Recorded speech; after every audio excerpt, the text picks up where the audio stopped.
ആ ആളുകൾ ആരാണ്? ഞങ്ങളുടെ രക്ഷിതാവേ. ഇബാദുർ റഹ്മാന്റെ ആളുകൾ അല്ലാഹുവിനോട് പ്രാർത്ഥിക്കുന്ന പ്രാർത്ഥനയാണ്. എന്താണ് അവരുടെ പ്രാർത്ഥന? അല്ലാഹുവേ, ഞങ്ങളുടെ രക്ഷിതാവേ, ഞങ്ങൾക്ക് നീ നൽകണമേ. എന്താ നൽകേണ്ടത്? ഞങ്ങളുടെ സന്താനങ്ങളിൽ നിന്ന്, ഞങ്ങളുടെ കുടുംബങ്ങളിൽ നിന്ന്, ഞങ്ങളുടെ ഇണകളിൽ നിന്ന് ഞങ്ങൾക്ക് നീ നൽകണമേ. ഖുർറത അയുനി, കൺകുളിർമ നൽകണമേ എന്നവർ പ്രാർത്ഥിക്കുമെന്നാണ്.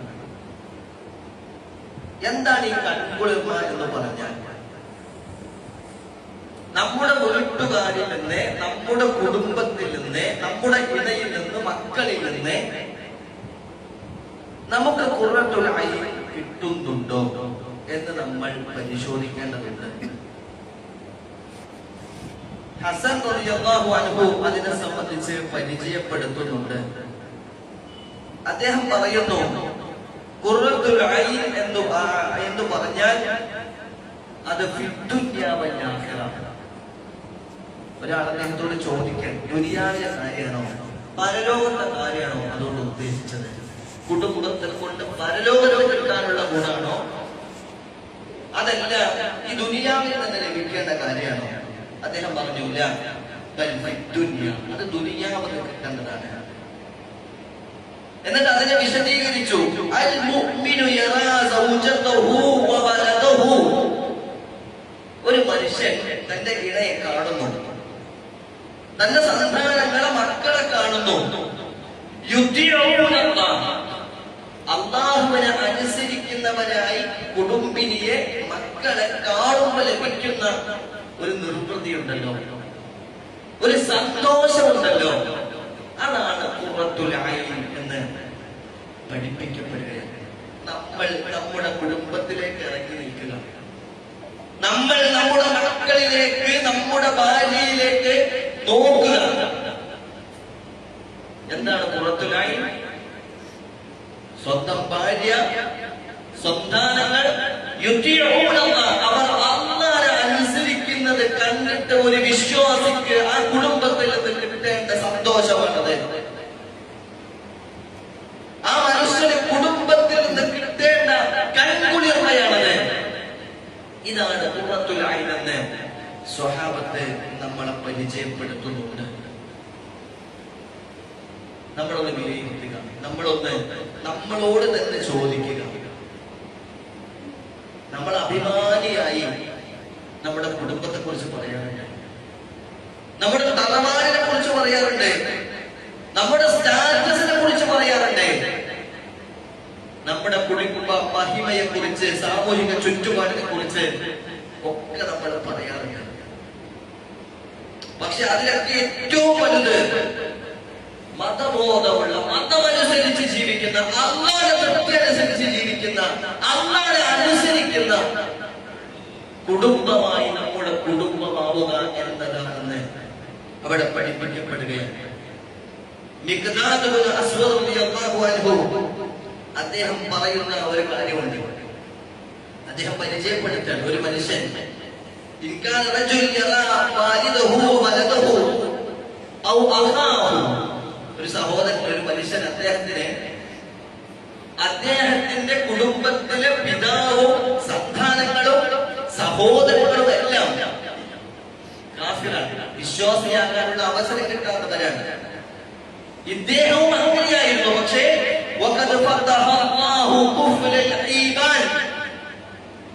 അദ്ദേഹത്തിന്റെ ഹൃദയത്തിലേക്ക് അല്ലാഹു ഈമാനിനെ നൽകി.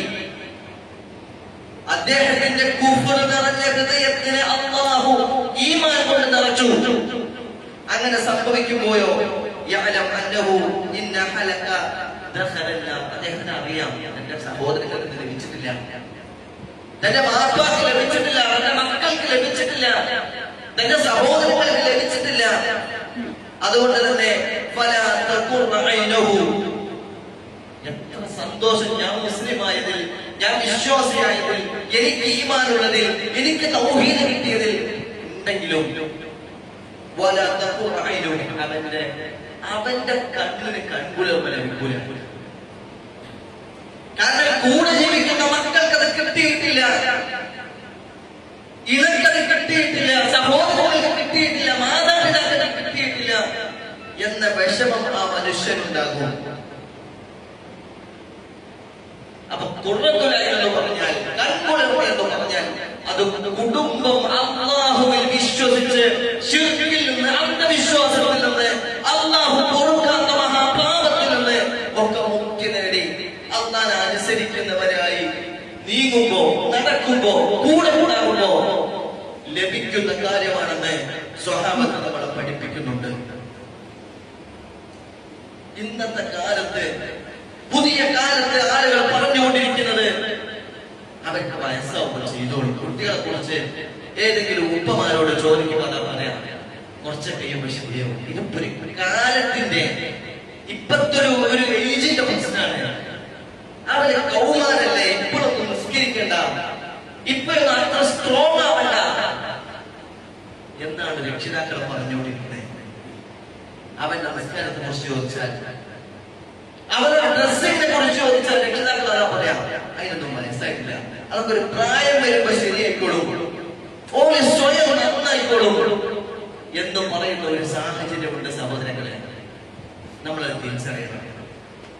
ഇബാദുൽ സ്വഭാവം ഇതായിരുന്നു. അവര് പ്രാർത്ഥിച്ചത്, അല്ലാഹ് നിങ്ങളോട് തേടിയത് റബ്ബേ കുടുംബത്തിൽ നിന്ന് ഖുർറത്തുൽ ഐൻ കിട്ടണം റബ്ബേ എന്നായിരുന്നു നമ്മൾ തേടിക്കൊണ്ടിരിക്കണം. മഹാനായ യാക്കൂബ് അലൈഹിസ്സലാത്തു വസ്സലാം, യൂസുഫ് നബി അലൈഹിസ്സലാത്തു വസ്സലാം നമുക്കറിയാവുന്ന ചരിത്രമാണ്. അവർ രണ്ടുപേരും ഒരു ഘട്ടത്തിൽ വേർപിരിഞ്ഞു നിൽക്കുന്നുണ്ട്.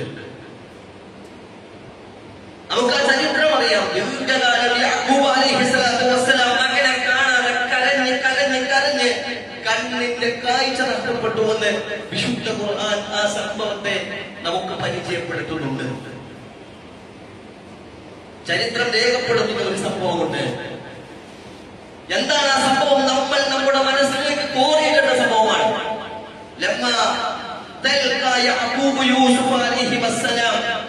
ആ രണ്ടുപേരും പിന്നീട് കണ്ടുമുട്ടുന്ന ഒരു സന്ദർഭം.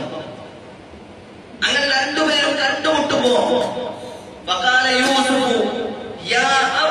യൂസുഫ് നബിയുടെ ചോദ്യം, എന്റെ പൊന്നുപിതാവേ,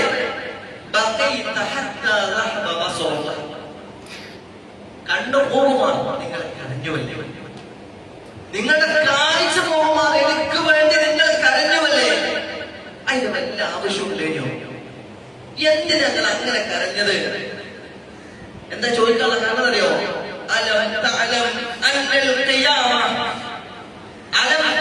നിങ്ങൾക്കറിയൂലേ നിശ്ചയമായും പരലോകത്ത് നമ്മൾ വിശ്വാസികളല്ലേ, നമ്മൾ ഒരുമിച്ച് കൂടുമ്പോൾ നിങ്ങൾക്കറിയില്ല. പിന്നെ എന്തിനാ നിങ്ങളെ കരഞ്ഞ് കണ്ണിന്റെ കാഴ്ച നഷ്ടപ്പെട്ടത്? അതിന്റെ വല്ല ആവശ്യമുണ്ടോ? വിശ്വാസികൾ തമ്മിൽ നാളെ പരലോകത്ത് കണ്ടുമുട്ടുമെന്ന പ്രതീക്ഷ നമുക്കുണ്ടല്ലോ. പിന്നെ എന്തുകൊണ്ട് കരഞ്ഞു ഉപ്പ എന്നാണ് യൂസുഫ് നബിയുടെ ചോദ്യം. യാക്കൂബ് അലൈഹിസ്സലാത്തു വസ്സലാം പറയുന്ന മറുപടി, പ്രിയപ്പെട്ട ഉപ്പമാരെ നമ്മുടെ മനസ്സിലുണ്ടായിരിക്കണം. അദ്ദേഹം പറയുന്ന മറുപടിയാണ്, യാ ബുനയ്യ, എന്റെ പുന്നാര മകനെ, എന്റെ പൊന്നുമകനെ, ഖശീതു അൻ തുൻസല എനിക്കും നിനക്കുമിടയിൽ നിന്നിൽ നിന്ന് ദീൻ തടഞ്ഞു പോയിട്ട്, ദീനില്ലാതെ പോയിട്ട് ഒരു മറ വരും. ദീനില്ലാത്തത് കൊണ്ട് നീ ദീനിൽ നിന്ന് പിഴച്ചു പോകും. ഞാൻ നിന്നെ കാണാതെ, ഞാൻ നിന്നെ പഠിപ്പിക്കാതെ, എനിക്ക് നിന്നോട് കാണാനും സംസാരിക്കാനും ദീനി കാര്യങ്ങൾ ചർച്ച ചെയ്യാനും അവസരം നഷ്ടപ്പെട്ടിരിക്കണല്ലോ. ഈ അവസ്ഥയിൽ നിന്റെ ദീനിൽ നിന്ന് നീ അകന്നു പോകും. അങ്ങനെ സംഭവിച്ചാൽ നാളെ പരലോകത്ത് നമ്മുടെ കാഴ്ചക്ക്, നമ്മൾ പരസ്പരമുള്ള കണ്ടുമുട്ടലിന് അതൊരു തടസ്സമാണ്. എനിക്കും നിനക്കുമിടയിൽ അതൊരു തടസ്സമാണ്. ദീനില്ലാതെ വന്നാൽ പിന്നെ പരലോകത്തിന്റെ കുട്ടിലേക്ക് കാണാൻ പറ്റൂലല്ലോ. അപ്പൊ എന്റെ പേടി, ഞാൻ കരഞ്ഞത് ഒരിക്കലും മോനെ ദീന് നഷ്ടപ്പെട്ടത് കൊണ്ടല്ല, മറിച്ച് ഞാൻ ശ്രദ്ധിക്കാത്തത് കൊണ്ട് എന്റെ കുട്ടിക്ക് ദീന് നഷ്ടപ്പെടുമോ എന്ന പേടിയാണ്. അപ്പൊ പിന്നെ നമുക്ക് നഷ്ടപ്പെടുമല്ലോ എന്ന് ആഗ്രഹിച്ചുകൊണ്ട്, എന്ന് ചിന്തിച്ചുകൊണ്ടാണ് ഞാൻ കരഞ്ഞത് എന്ന് യൂസുഫ് നബി അലൈഹിസ്സലാത്തു വസ്സലാമക്ക് യാക്കൂബ് നബി അലൈഹിസ്സലാത്തു വസ്സലാം മറുപടി പറയുന്നുണ്ട്. ദീനില്ലെങ്കിൽ ഇല്ല, പരലോകത്തൊരു കൂടിക്കാഴ്ചയില്ല, പരലോകത്ത് നമുക്ക് കാണാൻ കഴിയില്ല, നമുക്ക് പങ്കുവെക്കാൻ കഴിയില്ല, ഒന്നിച്ചിരിക്കാൻ കഴിയില്ല. അതാണല്ലോ ശാശ്വതമായ ജീവിതം. അവിടെ വലിയ നഷ്ടമായിരിക്കുമെന്ന തിരിച്ചറിവാണ് സഹോദരങ്ങളെ, സഹോദരിമാരെ നമുക്കുണ്ടായിരിക്കേണ്ടത്. നമ്മൾ ചിന്തിക്കുക, നമ്മൾ ആലോചിക്കുക, നമ്മുടെ കുടുംബ പശ്ചാത്തലം പരിശോധിക്കുക. എന്റെ കുട്ടികൾ, എന്റെ കുടുംബം, എന്റെ മാതാപിതാക്കൾ അള്ളാനെ അനുസരിക്കുന്നത് കണ്ടിട്ട് എനിക്ക് സമാധാനത്തോടെ ജീവിക്കാൻ കഴിയുന്നുണ്ടോ എന്ന് നമ്മൾ പരിശോധിക്കുക. രണ്ടാമത്തെ കാര്യം, ആ ആയത്തിന്റെ രണ്ടാമത്തെ വശം വിശുദ്ധ ഖുർആൻ നമ്മളെ പഠിപ്പിക്കുകയാണ്. വജഅൽനാ ലിൽ മുത്തഖീന ഇമാമ. ആ ആയത്ത് അവസാനിപ്പിക്കുന്നത് അങ്ങനെയാണ്. വജഅൽനാ, അല്ലാഹുവേ നീ ഞങ്ങളെ ആക്കണമേ. എന്താണ് പറഞ്ഞത്? തഖ്വയുള്ളവരാക്കണേ എന്നാണോ? അല്ല. വിശ്വാസികളിലെ ഒരുവരാക്കണമെന്നാണോ? അല്ല. അങ്ങനെ ഒന്നുമല്ല പറഞ്ഞത്. വജഅൽനാ, നീ ഞങ്ങളെ ആക്കണമേ. മുത്തഖീന ഇമാമ, മുത്തഖികൾക്ക് ഇമാമാക്കണേ. മുത്തഖിയാക്കണമെന്നല്ല പ്രാർത്ഥിച്ചത്, മുത്തഖികൾക്ക് ഇമാമാക്കണേ. എല്ലാവർക്കും മാതൃകയാക്കുന്ന ആ തഖ്വയുടെ കാര്യത്തിൽ, ദീനിന്റെ കാര്യത്തിൽ, അല്ലാഹുവിനെ പേടിക്കുന്ന കാര്യത്തിൽ എല്ലാവർക്കും മാതൃകയാക്കുന്നവനായി, ഇമാമായി എന്നെ ആക്കേണ്ടവേ എന്നാണ് സഹോദരങ്ങളെ നമ്മൾ പ്രാർത്ഥിക്കേണ്ടത്. നമ്മൾ ആലോചിക്കുക, നമ്മുടെ കുടുംബത്തിൽ നമ്മൾ റോൾ മോഡലാണ്, നമ്മുടെ നാട്ടിൽ തഖ്വയുള്ളവർക്ക് റോൾ മോഡലായി, ഭക്തജനങ്ങൾക്ക് പറയാവുന്ന ഒരാളായി നമ്മളുണ്ടോ എന്ന് നമ്മൾ പരിശോധിക്കുക. ഏതെങ്കിലും വീഴ്ചകൾ വന്നിട്ടുണ്ടെങ്കിൽ അത് തിരുത്തുക. നമ്മെ സംബന്ധിച്ചിടത്തോളം ആ ഒരു ബോധ്യത്തോടെയാണ് നമ്മൾ ജീവിക്കേണ്ടത്. ഇബ്രാഹിം നബി അലൈഹിസ്സലാത്തു വസ്സലാം ഈ പ്രാർത്ഥന അല്ലാഹുവിന്റെ മുന്നിൽ ഒരുപാട് സമർപ്പിച്ചിട്ടുണ്ട്. അതുകൊണ്ട് തന്നെ ഇബ്രാഹിം നബിയെ സംബന്ധിച്ച് വിശുദ്ധ ഖുർആൻ ഒരു സർട്ടിഫിക്കറ്റ് നൽകി. ഇന്നും ഇബ്രാഹിം നബിയെ വിശ്വാസികൾക്ക് ഇമാമായി നമ്മൾ ഓരോ സമയത്തും പറഞ്ഞുകൊണ്ടിരിക്കുകയാണ്. ഓരോ സമയത്തും പറഞ്ഞുകൊണ്ടിരിക്കുകയാണ്. അതെന്തുകൊണ്ടാണ്? അല്ലാഹു തന്നെ പ്രഖ്യാപിച്ച കാര്യമാണ്.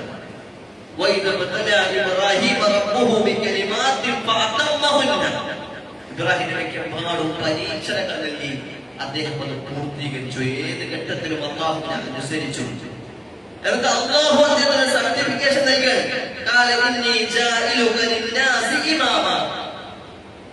താങ്കളെ ഞാൻ ജനങ്ങൾക്ക് ഇമാമാക്കിയിരിക്കുന്നു. ഇങ്ങനെ ഒരു സർട്ടിഫിക്കറ്റ് കിട്ടിയപ്പോൾ അദ്ദേഹം ആദ്യം ചെയ്ത കാര്യം എന്താ? അദ്ദേഹം തിരിച്ചു പറയാം. അല്ലാഹുവിനോട് ചോദിക്കാൻ, റബ്ബേ എന്റെ കുടുംബത്തെയും എന്റെ സന്താനങ്ങളെയും അങ്ങനെ ആക്കി തീർക്കണേ റബ്ബേ എന്ന് അദ്ദേഹം പ്രാർത്ഥിക്കാം.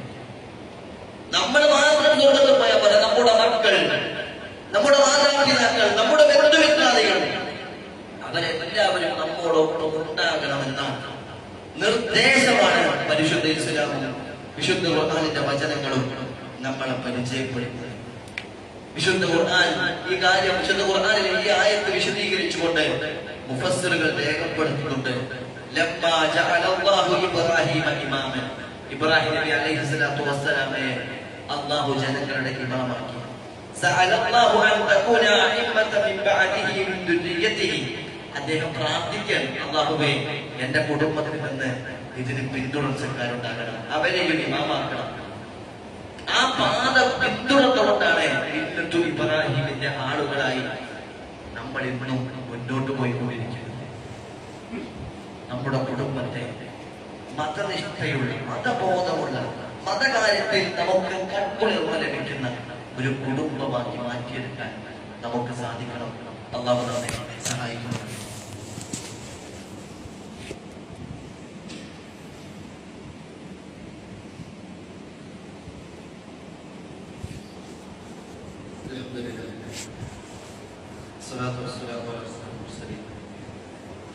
وعلى آله وصحبه أجمعين.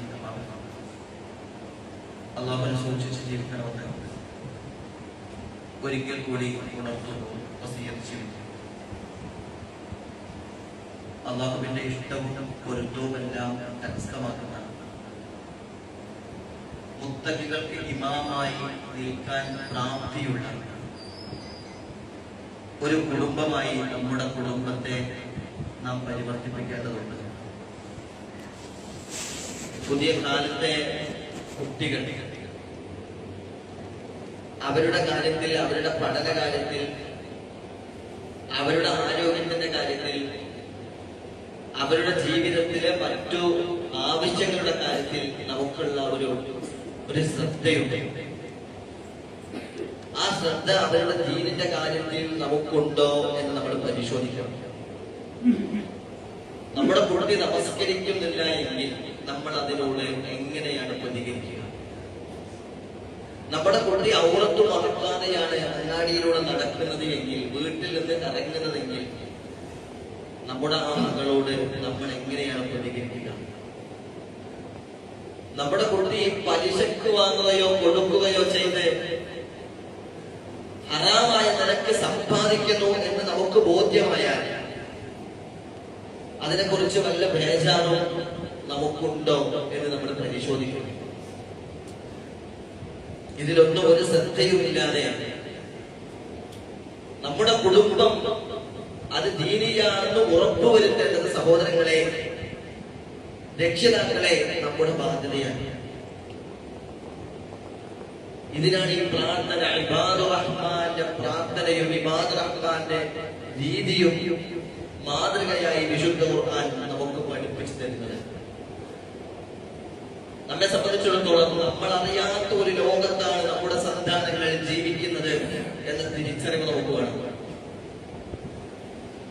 നമ്മുടെ കുട്ടികൾ ജീവിക്കുന്ന ഒരു സ്പേസ് എന്ന് പറയുന്നത് അവരുടേതായ ഒരു ലോകത്താണ്. ഒരു പക്ഷേ ഉപ്പമാരൊക്കെ വിചാരിക്കാം, എന്റെ കുട്ടി പുറത്തൊന്നും പോയിട്ടില്ല, അവൻ അല്ലെങ്കിൽ അവൾ അവളുടെ റൂമിൽ തന്നെയാണ്, ഒരു പ്രശ്നമില്ല, വേണ്ടാത്ത കൂട്ടുകെട്ടിലൊന്നുമല്ല എന്ന ഒരു സമാധാനത്തിലാണ് നമ്മൾ ഇരിക്കുക. പക്ഷെ ഇന്നത്തെ കാലത്ത് നമ്മുടെ കുട്ടി നമ്മുടെ വീട്ടിലെ അവളുടെ റൂമിലാണെങ്കിലും വൈകിട്ടാൽ അത് തന്നെ മതി എന്ന തിരിച്ചറിവ് നമുക്ക് വേണം.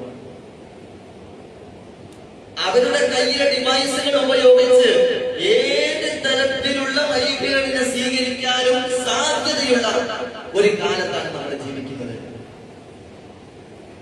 എത്രയോ കുട്ടികളെ നമുക്കറിയാം അഡിക്ഷനിൽ കുടുങ്ങി, സ്ക്രീൻ അഡിക്ഷനിൽ കൊടുക്കുന്ന മനുഷ്യർ, കുട്ടികൾ ഗെയിമിൽ കുടുങ്ങിപ്പോകുന്ന കുട്ടികൾ, അതിന്റെ കെണിയിൽ പെട്ടുപോകുന്ന കുട്ടികൾ, പലതരത്തിലുള്ള അഡിക്ഷനുകൾ, ലഹരികൾ കുട്ടികളെ ബാധിച്ചുകൊണ്ടിരിക്കുകയാണ്. നമുക്കൊന്നും അതിനെ കുറിച്ച് ചിന്തിക്കാനോ അതിന്റെ വലുപ്പത്തെ കുറിച്ച് അറിയാനോ സാധിക്കാത്ത തരത്തിൽ അത്തരം കെണികൾ നമ്മുടെ കുടുംബത്തിലേക്ക്, നമ്മുടെ വീട്ടിലേക്ക് കടന്നു വന്നുകൊണ്ടിരിക്കുകയാണ്. എന്താണ് പരിഹാരം?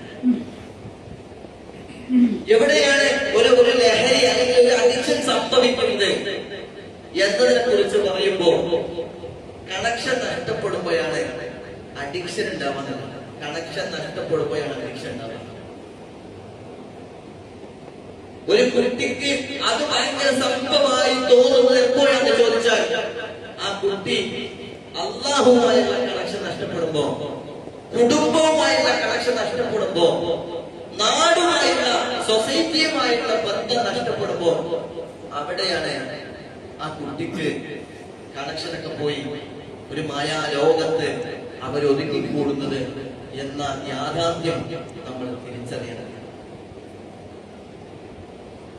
ഇതിലെ ഈ ഒരു യാഥാർത്ഥ്യം കുട്ടികളിൽ നിന്ന് കുട്ടികൾക്ക് സംഭവിക്കുന്ന ഈ ഒരു വ്യക്തമായ മാറ്റം തിരിച്ചറിയാനും അവർ ഒഴിഞ്ഞിരിക്കുകയാണെങ്കിൽ അവരെ കൃത്യമായി വാച്ച് ചെയ്യാനും യഥാർത്ഥ വഴിയിലേക്ക് അവരെ കൊണ്ടുവരാനും നമ്മൾ ശ്രമിക്കേണ്ടതുണ്ട്.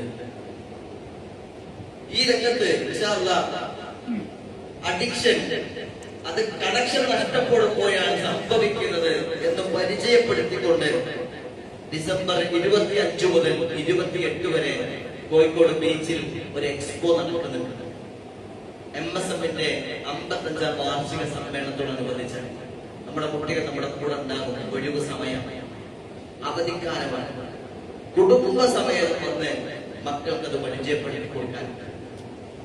ഇത്തരം ദുരന്തങ്ങൾ, ഒരു ഗെയിമിന്റെ അഡിക്ഷനിൽ എങ്ങനെ രക്ഷപ്പെടാം, അതിൽ നിന്ന് കുടുങ്ങിപ്പോയ കുട്ടിയെ സംബന്ധിച്ചിടത്തോളം അതിന്റെ അപ്പുറത്തേക്ക് എങ്ങനെ കടക്കുക എന്നവനറിയില്ല. അതിൽ നിന്ന് എങ്ങനെ രക്ഷപ്പെടാം, അല്ലാഹുവുമായി എങ്ങനെ കണക്റ്റഡ് ആവാം, കുടുംബവുമായി എങ്ങനെ കണക്റ്റഡ് ആവാം എന്ന മാർഗനിർദ്ദേശമാണ് ഇൻഷാ അല്ലാഹ് ആ എക്സ്പോയിലൂടെ MSM മുന്നോട്ട് പോകും. നമ്മുടെ കുടുംബത്തെ, നമ്മുടെ മക്കളെ എല്ലാം ഇങ്ങനെ ദീനിന്റെ വഴിയുമായി, അല്ലാഹുവുമായി, കുടുംബവുമായി ബന്ധിപ്പിച്ചു നിർത്താനുള്ള അവസരങ്ങളെ നമ്മൾ ഉപയോഗപ്പെടുത്തുക. അല്ലാഹു നമ്മെ സഹായിക്കുന്നു. അല്ലാഹുവേ, ജീവിതത്തിൽ വന്നുപോയ ചെറുതും വലുതുമായ എല്ലാവിധ ദോഷങ്ങളും വിട്ടുപുറത്ത് മാപ്പ് നൽകി അനുഗ്രഹിക്കണം. അല്ലാഹുവേ, എല്ലാവിധ പ്രതിസന്ധികളിൽ നിന്നും പ്രയാസങ്ങളിൽ നിന്നും ഫിത്നകളിൽ നിന്നും ഞങ്ങളെ നീ കാത്തുരക്ഷിക്കണം തമ്പുരാനെ. അല്ലാഹുവേ, ജീവിതത്തിൽ പല വിധത്തിലുള്ള പ്രതിസന്ധികൾ, രോഗങ്ങൾ, ബുദ്ധിമുട്ടുകൾ, മാറാരോഗങ്ങൾ എല്ലാത്തിൽ നിന്നും ഞങ്ങളെ നീ കാത്തുരക്ഷിക്കണം തമ്പുരാനെ. അല്ലാഹുവേ, അപകട മരണങ്ങൾ, മാറാരോഗങ്ങളിൽ നിന്ന് എല്ലാം ഞങ്ങളെ നീ കാത്തുരക്ഷിക്കണം തമ്പുരാനെ. അല്ലാഹുവേ, ഗസയിലടക്കം ഇസ്ലാം സ്വീകരിച്ചതിന്റെ പേരിൽ പ്രയാസം അനുഭവിക്കുന്ന സഹോദരങ്ങളുണ്ട്. എല്ലാവർക്കും ഇസ്സത്ത് നൽകി സമാധാനം നൽകി അനുഗ്രഹിക്കണം തമ്പുരാനെ. അല്ലാഹുവേ, മരിക്കുമ്പോൾ ഈമാനോടുകൂടി ലാ ഇലാഹ ഇല്ലല്ലാഹ് എന്ന കലിമത്ത് തൗഹീദ് ഉച്ചരിച്ച് മരിക്കാനുള്ള ഭാഗ്യം നൽകി അനുഗ്രഹിക്കണം തമ്പുരാനെ. പ്രവാചകന്മാരുടെ മാതൃകയിൽ കുടുംബത്തെ ഇസ്ലാമികമായ ചുറ്റുപാടുകളിലൂടെ വളർത്തി അങ്ങനെ മരണം വരെ ആ പാതയിൽ തൗഹീദിന്റെ വഴിയിൽ മുന്നോട്ട് പോകാനുള്ള ഭാഗ്യം നൽകി ഞങ്ങളുടെ കുടുംബത്തെ നീ അനുഗ്രഹിക്കണം.